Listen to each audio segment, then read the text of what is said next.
Hello everyone, मैं Hemant Sahu. Welcome to my YouTube channel Hemant Sahu study circle. कक्षा 10वीं की इकाई 6 जैव प्रक्रम का यह 7वां भाग है। इसमें हम कुछ महत्वपूर्ण प्रश्नों पर चर्चा करेंगे, जिसमें पहला क्वेश्चन है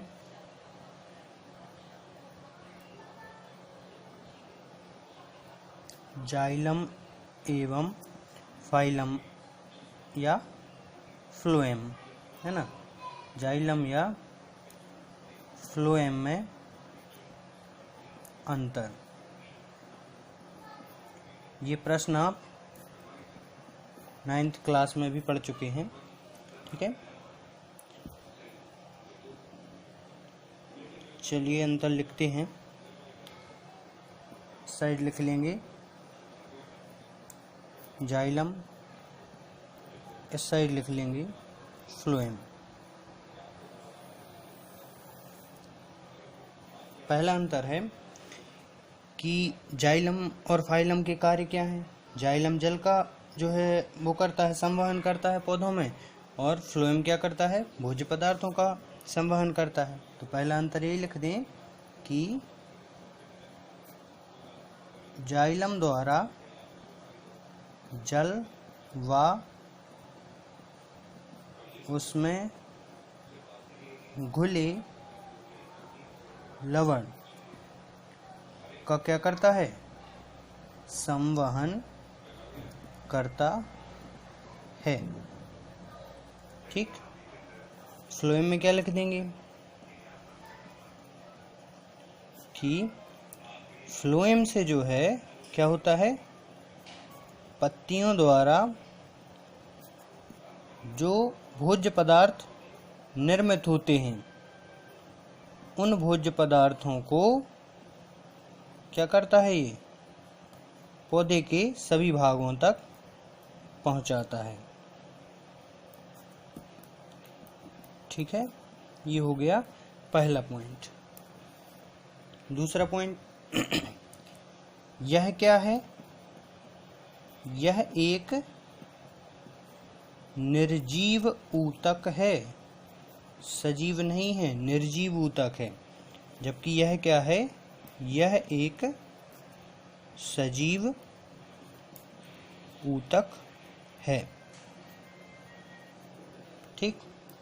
तीसरा पॉइंट, इसमें मुख्यतः जो पाई जाती हैं, पिछली कक्षा में हमने देखा था कि इसमें संवहन नलिकाएं होती हैं, और जो फ्लोएम होता है उसमें चालनी नलिकाएं पाई जाती हैं, चालनी या चलनी नलिकाएं। ठीक है, तो हम इसको पॉइंट के रूप में लिख दें कि इसमें मुख्यतः संवहन नलिकाएं पाई जाती हैं, जबकि इसमें चलनी या चालनी नलिकाएं पाई जाती हैं। ठीक, ये हो गया तीसरा पॉइंट। चौथा पॉइंट क्या लिख दें, इसकी जो भित्ति होती है वो वास्तव में क्या होती है, मोटी होती है। इसकी भित्ति मोटी होती है। इसमें क्या लिख दें, इसकी भित्ति मोटी तो होती है लेकिन कम मोटी होती है। ठीक, एक एक्स्ट्रा के रूप में लिख लें। इस अध्याय से वैसे आना तो 4 अंक का प्रश्न है, लेकिन एक्स्ट्रा के रूप में एक और पॉइंट जो है हम लिख सकते हैं कि जल के परिवहन की जो इसमें क्रिया होती है वो सरल भौतिक गति द्वारा होने के कारण ऊर्जा खर्च नहीं होती। ठीक है, पॉइंट के रूप में इसको कैसे लिख दें कि ये जो जल के परिवहन की क्रिया है, जल के परिवहन की क्रिया सरल भौतिक गति द्वारा होने के कारण ऊर्जा खर्च नहीं होती। ठीक, जबकि इसमें इसमें जो है स्थानांतरण सक्रिय क्रिया द्वारा होता है, तो हम इसमें लिख सकते हैं कि सक्रिय क्रिया द्वारा स्थानांतरण होने के कारण जो ऊर्जा है वह क्या होती है, खर्च होती है। ठीक, ये हो गया आपका जाइलम एवं फ्लोएम में अंतर। इसका स्क्रीनशॉट ले सकते हैं। इसके बाद हम एक बड़े महत्वपूर्ण प्रश्न पर चर्चा करेंगे। प्रश्न आता है कि प्रकाश संश्लेषण के लिए क्लोरोफिल क्यों आवश्यक है। किस चीज के लिए, प्रकाश संश्लेषण के लिए क्लोरोफिल क्यों आवश्यक है।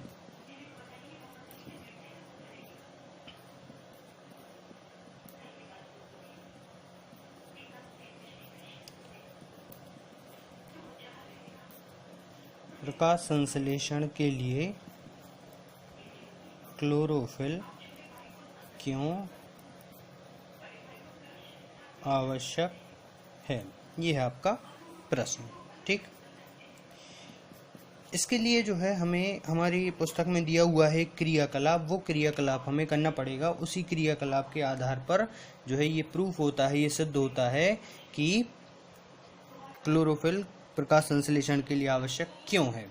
ठीक है, तो जो है हम इसको एक प्रयोग द्वारा समझेंगे या क्रियाकलाप द्वारा समझेंगे। अब क्रियाकलाप में कुछ स्टेप होते हैं, वो स्टेप जैसे जैसे हम करते जाएंगे वैसे वैसे हमें ये पता चलता चलेगा कि आवश्यकता वास्तव में क्यों होती है।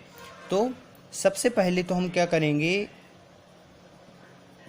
गमले से एक मनी प्लांट का पौधा ले लेंगे। ठीक, हमने क्या किया, गमले से एक मनी प्लांट का पौधा ले लिया। अब क्या करना है, इसको कम से कम 3 दिन के लिए कहाँ रख देंगे, अंधेरे में रख देंगे। ठीक, अब इसको जैसे ही अंधेरे में रखेंगे तो ये क्या कर लेगा, ये इस पौधे की जो पत्तियां होती हैं उसमें उपस्थित जो स्टार्च होगा वो पूर्ण रूप से स्टार्च को क्या नाम से भी जानते हैं, मंड। ठीक है, स्टार्च को क्या कर लेगा, उपयोग कर लेगा। कब उपयोग कर लेगा, जब हम इसको अंधेरे में रखेंगे। तो अंधेरे में चूंकि हम जानते हैं प्रकाश संश्लेषण की क्रिया होती नहीं है, क्योंकि प्रकाश की उपस्थिति नहीं होती, तो उसमें जो अपना पहले से भोज्य पदार्थ संचित था तो उसको ये क्या कर लेगा, उपयोग कर लेगा। ठीक है, अगले स्टेप के रूप में हम देखेंगे कि हम इस पौधे को उठा के 6 घंटे के लिए कहाँ रख देंगे, प्रकाश में रख देंगे। अब पौधे को 6 घंटे के लिए कहाँ रख देंगे, प्रकाश में रख देंगे। ठीक, इसके बाद अब 6 घंटे के लिए जब प्रकाश में रखा, अब हम क्या करेंगे, इसमें से पौधे की एक पत्ती को तोड़ लेंगे। अब 6 घंटे बाद जब प्रकाश में रखने के, तो अब पौधे की एक पत्ती को तोड़कर क्या करेंगे, इसको एक कागज पर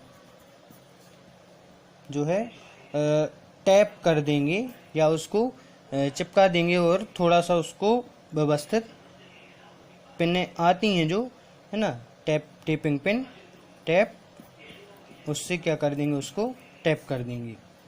ठीक, अगली क्रियाविधि, अगली जो स्टेप होगा उसमें हम क्या करेंगे, इस पत्ती को उबलने के लिए डाल देंगे।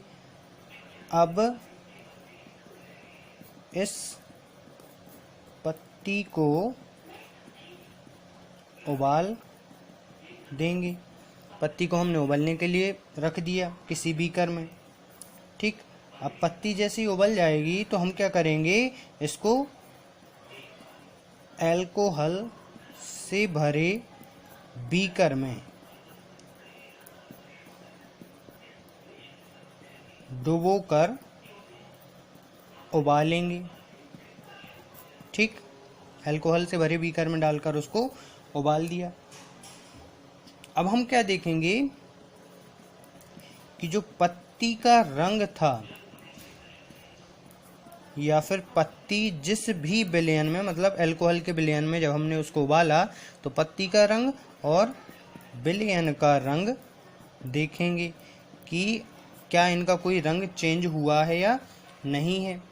अब इस पत्ती को कुछ समय के पश्चात हम अल्कोहल के इस विलयन से निकाल कर कहाँ डाल देंगे, आयोडीन के विलयन में डाल देंगे। आयोडीन सॉल्यूशन या विलयन में डाल देंगे।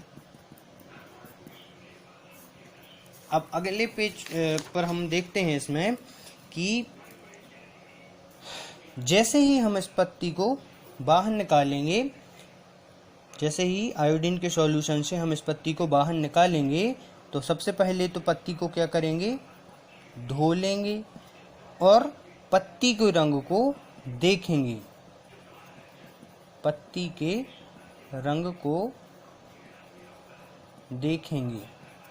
अब चूंकि यह जो प्रश्न है यह आपका, हमें पत्ती को देखते हुए ये ध्यान रखना है कि पत्ती का रंग बदला है या नहीं, तो उसके लिए जो है हमें एक चित्र बनाना पड़ेगा पत्ती का।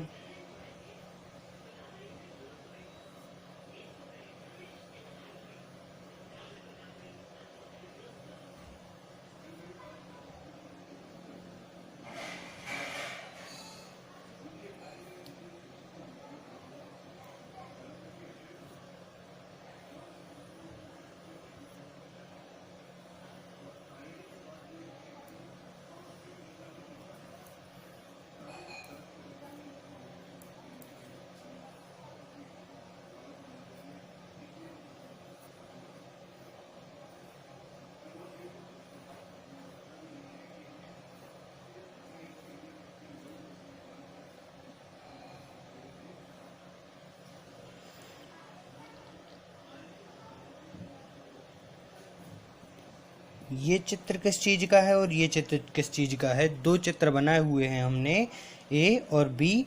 ये जो चित्र है यह मंड या स्टार्च परीक्षण के पहले का चित्र है और ये मंड या स्टार्च परीक्षण के बाद का चित्र है। ठीक है। अब हमने देखा कि चूंकि हमने हरी पत्ती ली थी, इसलिए जब हमने इस पत्ती को लिया था तब ये पत्ती किस रंग की थी, हरे रंग की थी। पूरी पत्ती हरे रंग की थी और ये जो भाग है, ये भाग इसका किस रंग का था, हरे रंग का था। हरा रंग क्या बताता है, हरा रंग ये बताता है कि इसमें क्लोरोफिल उपस्थित था। ठीक, इसमें क्लोरोफिल उपस्थित था।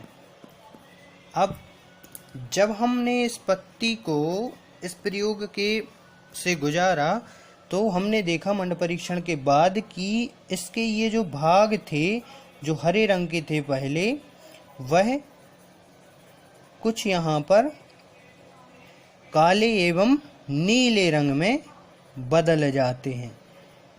काला एवं नीला रंग क्या बताता है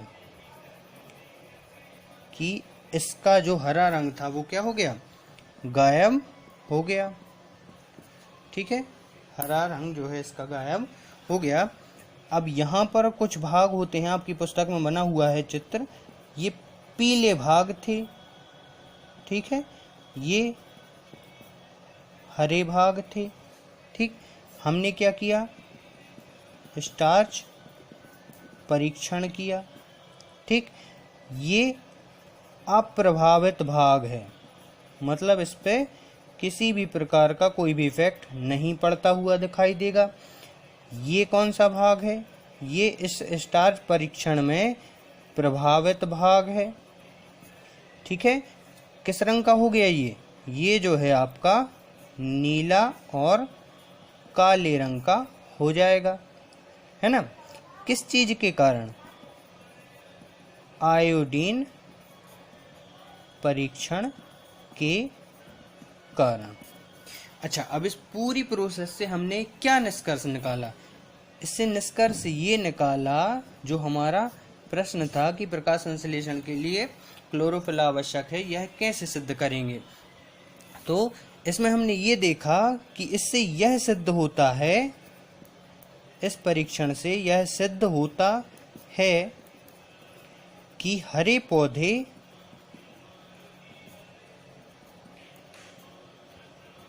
प्रकाश संश्लेषण की क्रिया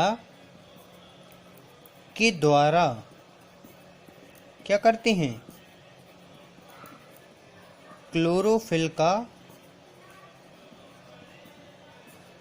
उपयोग कर भोज्य पदार्थों का निर्माण करते हैं। बड़ी महत्वपूर्ण बात यही है कि क्लोरोफिल की आवश्यकता क्यों है। और इसमें एक बात और ध्यान रखना कि स्टार्च जो आपका मंड कहलाता है, इस परीक्षण से सिद्ध होता है कि प्रकाश संश्लेषण या फोटोसिंथेसिस, प्रकाश संश्लेषण या फोटोसिंथेसिस के लिए क्या आवश्यक है? क्लोरोफिल आवश्यक है।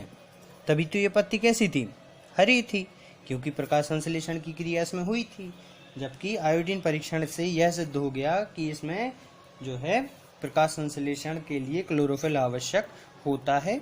ठीक है, ये हो गया आपका प्रश्न जो कि प्रयोग द्वारा दर्शाया गया था। चलिए अगले प्रश्न की ओर बढ़ते हैं। अगला प्रश्न है आपका कि ग्लूकोज के, बड़ा महत्वपूर्ण प्रश्न है, ग्लूकोज के ऑक्सीकरण से विभिन्न जीवों में, कई सारे जीव होते हैं, तो उन जीवों में जो ऊर्जा प्राप्त करने की कई सारी अवस्थाएं होती हैं, तो विभिन्न पथ लिखिए। ठीक, ये हो गया आपका प्रश्न। अब इसमें हम आंसर लिखेंगे। चलिए आंसर लिखने की शुरुआत करते हैं। तो इसको इस तरीके से लिखा जाए, क्योंकि ये जो इसका वेन डायग्राम है ये थोड़ा सा लंबा आएगा। ठीक है, इसको इस तरीके से लिखेंगे हम।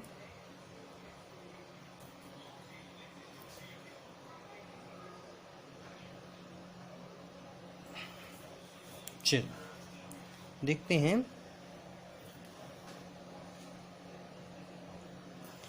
सबसे पहले क्या होता है, जो ग्लूकोज होता है, जो ग्लूकोज है जिसमें कितने कार्बन होते हैं? C6H12 O6 C6 मतलब 6 कार्बन वाला अणु। ठीक, 6 कार्बन वाला जो अणु होता है, जब ये कहाँ क्रिया करता है? कोशिका द्रव्य में। तो कोशिका द्रव्य में क्रिया करने के बाद ये जो ग्लूकोज के 6 अणु वाला कार्बन है, यह पायरुवेट के कितने अणु? 3 अणुओं में क्या हो जाता है?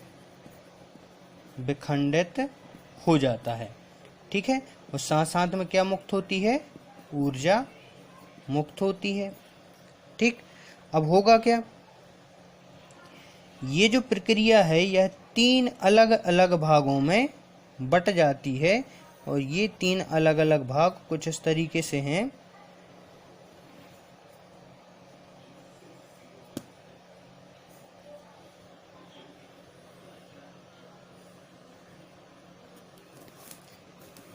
सबसे पहले क्या होता है कि जब क्या हो, ऑक्सीजन की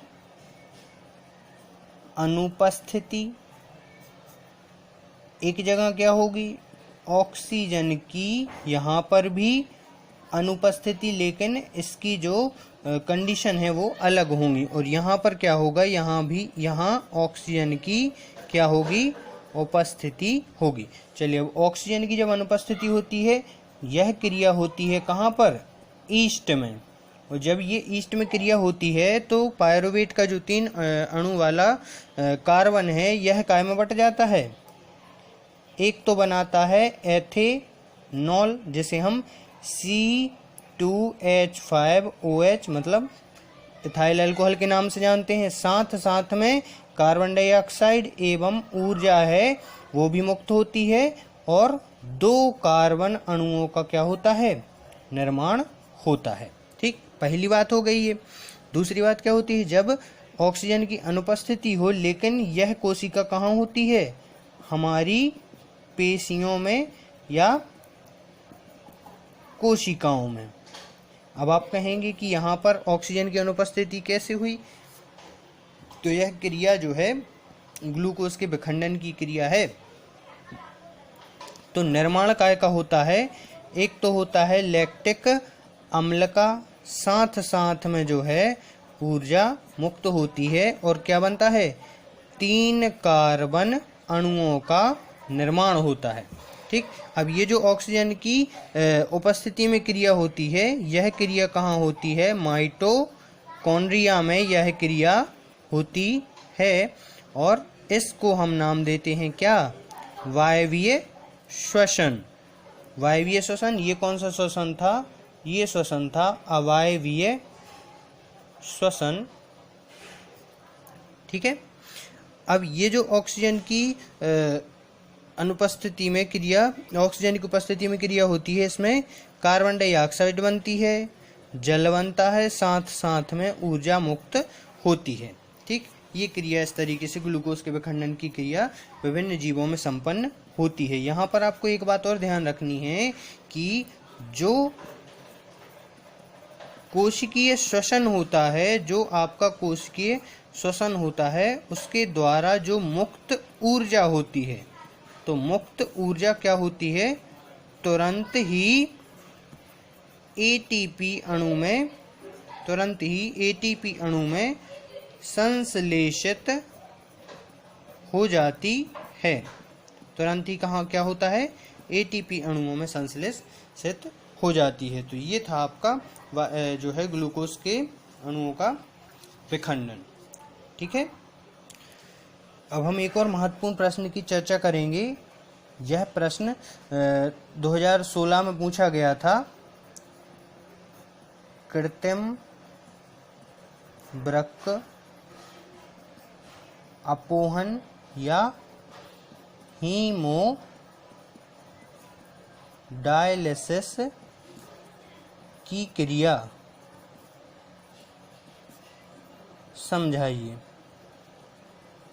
ठीक, कृत्रिम वृक्क अपोहन या हीमोडायलिसिस की क्रिया को समझाइए। कृत्रिम वृक्क अपोहन का मतलब होता है जब हमारे शरीर में किडनियां खराब हो जाती हैं या किसी कारणवश कार्य करना बंद कर देती हैं, तो उस स्थिति में कृत्रिम विधियों द्वारा क्या किया जाता है, मूत्र के छानने की क्रिया को संपन्न किया जाता है, उसे ही बोलते हैं हम हीमोडायलिसिस की क्रिया। चलिए इसको जरा डिटेल में देखते हैं और लिखते हैं कि जब मानव शरीर में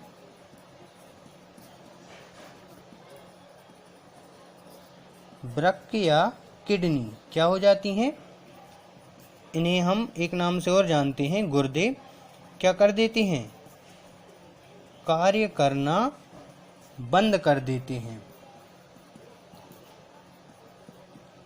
या एक नाम से और कह सकते हैं हम इसको कि निष्क्रिय अवस्था में होते हैं। उस समय हम क्या करते हैं, इनके स्थान पर कृत्रिम किडनी या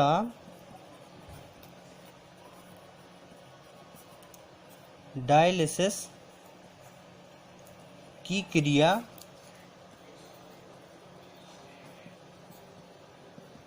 उपयोग में लाई जाती है। ठीक है, उस समय हम क्या करते हैं कि किडनी या डायलिसिस, कृत्रिम किडनी या डायलिसिस की क्रिया को उपयोग में लाते हैं। क्योंकि हम एक बात और जानते हैं कि चूंकि हम जानते हैं कि यह क्रिया अगर उपयोग में लाई जा रही है, इसका मतलब जो है आपकी किडनी ने कार्य करना क्या कर दिया, बंद कर दिया। तो इस स्थिति में होता क्या है कि जब किडनी कार्य करना बंद कर देती है तो हमारे शरीर में जो अपशिष्ट पदार्थ हैं, तो इस स्थिति में अपशिष्ट पदार्थ जैसे कौन कौन से, यूरिया, जिसको हम नाम देते हैं क्या, मूत्र या यूरिन, तो इसके छानने की क्रिया, इसके छानने की जो क्रिया होती है वह नहीं हो पाती, जिस कारण से शरीर में क्या होता है, शरीर में अपशिष्ट एवं हानिकारक पदार्थ क्या होते जाते हैं, जमा होते जाते हैं। अब जब ये जमा होते जाएंगे तो इनसे हमारे शरीर को क्या होगा, इससे शरीर को नुकसान हो सकता है।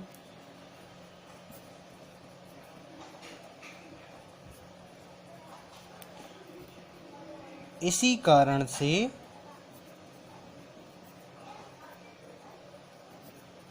वृक्क के स्थान पर कृत्रिम किडनी या फिर कृत्रिम वृक्क अपोहन की क्रिया रोगी के उपचार हेतु उपयोग में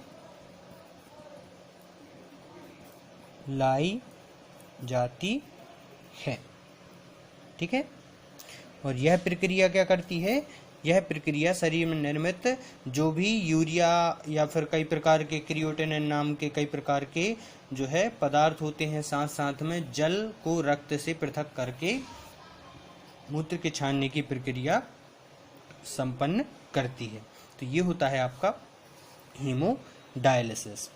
ठीक है, एक और महत्वपूर्ण प्रश्न देखते हैं कि पूछा जाता है कि खुला परिवहन तंत्र क्या है और बंद परिवहन तंत्र क्या है। तो खुला परिवहन तंत्र,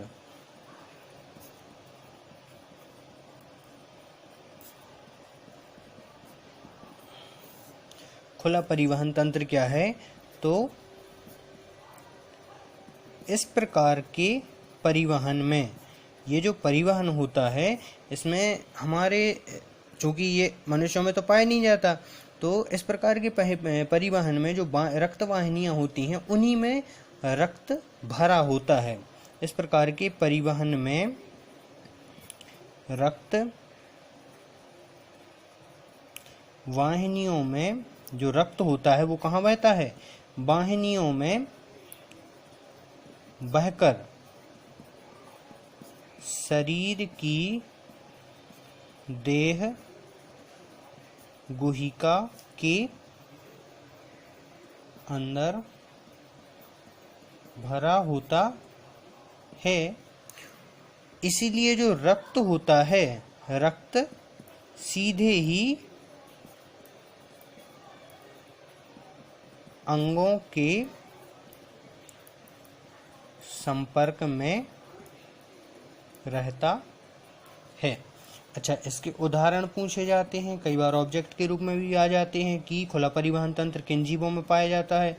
तो जो जोंक होती है, ठीक है, झींगा होते हैं, ठीक, और कॉकरोच हो गए, साथ में बाकी जो बचे हुए कीट वगैरह होते हैं उनमें ये क्रिया पाई जाती है या खुला परिवहन तंत्र उनमें पाया जाता है। फिर पूछा जाता है बंद परिवहन तंत्र, ये मनुष्य में होता है इसलिए पूछा जाता है। अच्छा, ये क्वेश्चन दूसरे नाम से भी पूछ लेते हैं कई बार, दोहरा परिसंचरण तंत्र क्या है? दोहरा परिसंचरण तंत्र, ठीक। तो दोहरा परिसंचरण तंत्र जो होता है, इस प्रकार के परिवहन में जो रक्त होता है वो सीधे संपर्क में नहीं होता, बल्कि किन माध्यमों से बहता है? धमनियों और स्रावों के माध्यम से। इस बात को हम बड़े अच्छे से जानते हैं, हमारे शरीर में ये प्रक्रिया होती रहती है, ठीक है। तो इस परिवहन में रक्त सीधे अंगों के संपर्क में न रहकर क्या होता है? धमनी एवं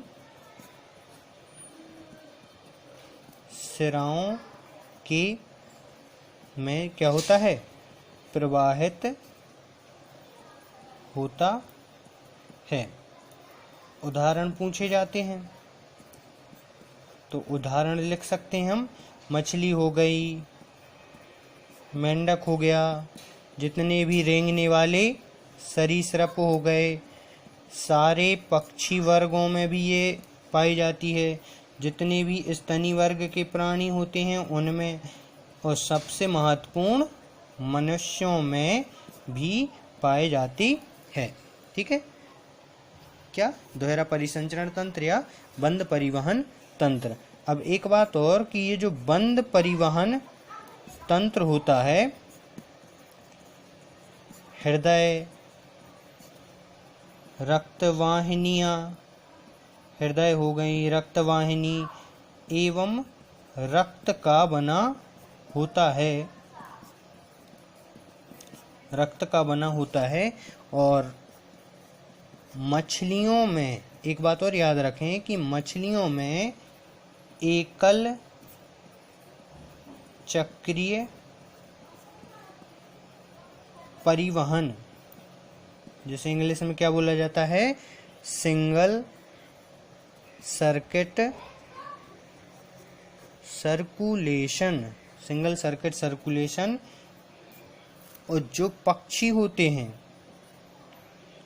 होते हैं या बाकी के बचे हुए प्राणी होते हैं उनमें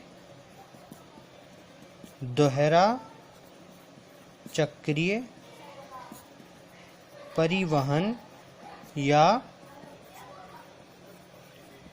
डबल सर्किट सर्कुलेशन क्या होता है? पाया जाता है। तो ये हो गए आपके सारे प्रश्न।